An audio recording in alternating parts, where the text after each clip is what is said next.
On s'est rencontrés dans un mariage. Ah oui, écoute, quand je l'ai vu, je dis wow. Wow. Ah, moi aussi, quand je l'ai vu, j'ai fait comme, hey, ça, c'est mon genre. Tu sais, frisé un peu, hippie, ces bars, là. Je me disais, je m'avais-tu marié avec un gars de même? Hey, j'avais juste 17 ans. Et il y avait un buffet là, au mariage, puis on était comme en file, là, puis il était juste en avant de moi, puis je trouvais que tu sentais bon. Ah ouais, tu sentais vraiment bon. Puis quand je t'ai vu arriver après ça au groupe jeunesse, là, moi, mes amis arrêtaient pas de me niaiser, tu sais, mais j'étais gênée, j'étais tellement gênée. Puis là, la première fois que j'y ai parlé, il m'avait appelé au téléphone. Là, ma mère, elle me dit, Michel Vincent qui veut te parler.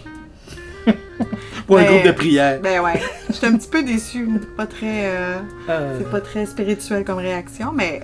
Ben, c'était comme des excuses pour savoir, mais j'avais pas le courage de dire que je voulais passer ma vie avec toi. Mais on était tous les deux musiciens, fait qu'on a décidé de commencer à faire de la musique ensemble. L'Adagio d'Albidoni. C'est une marche funèbre. On l'a jamais faite. Non, on l'a jamais faite finalement. On a fait 2 beaux enfants, par exemple.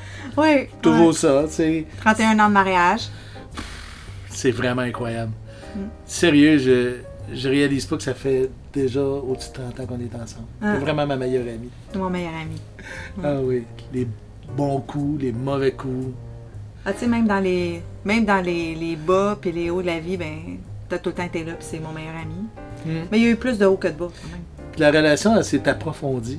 À cette heure, il y a plein de choses on le sait, on n'a pas besoin de se le dire. Ouais. Puis on aime ça être ensemble tout le temps. Je sais aussi que c'est vraiment mon appui, puis je peux tout le temps compter sur lui. Mais la vie chrétienne, c'est comme une vie de couple. Puis c'est pas vrai qu'on est seul. On peut avoir l'impression d'être seul. Mais la réalité, c'est que Jésus est vraiment là, présent. Mais il faut prendre le temps. Comme d'une vie de couple, dans le fond.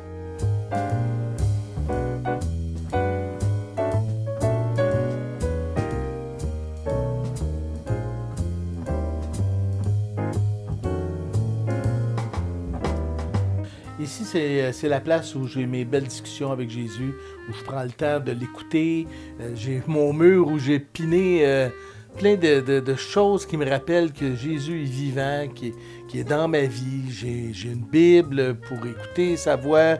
J'ai des guides de réflexion dont je vous ai parlé il n'y a pas longtemps. C'est la place du silence, c'est la place où je prends le temps avec lui.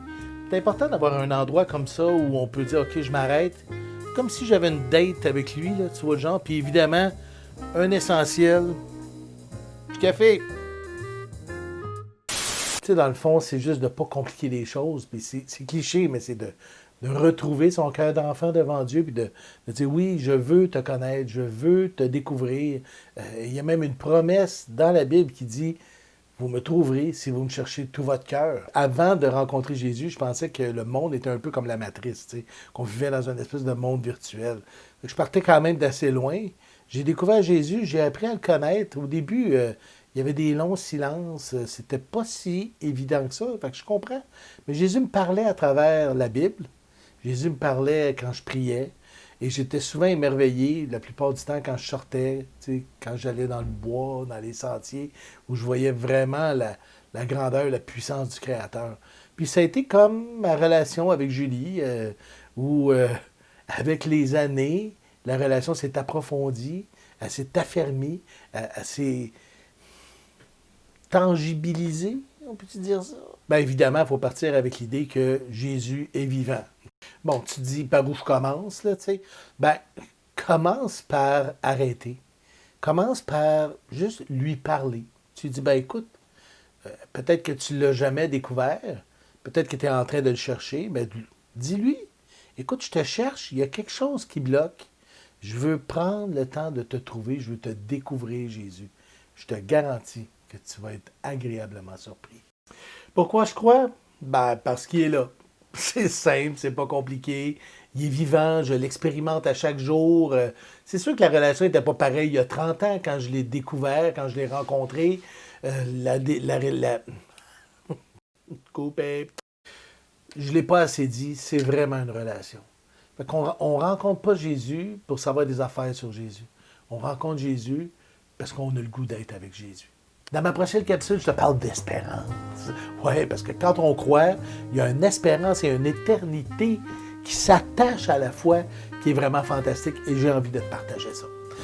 N'oublie pas de t'abonner à la chaîne, n'oublie pas de cliquer sur la cloche pour recevoir les notifications quand je vais publier des nouvelles capsules. Et cette semaine, je t'encourage à prendre du temps avec lui. Prends du temps avec Jésus, tu veux cheminer avec lui, ben prends du temps avec lui. C'est une relation qui se développe. Ouvre sa parole, la Bible, laisse-toi imbiber par lui. Il veut te parler. Prends du temps avec lui. Et d'ici là, ben, je pourrais juste te dire à plus.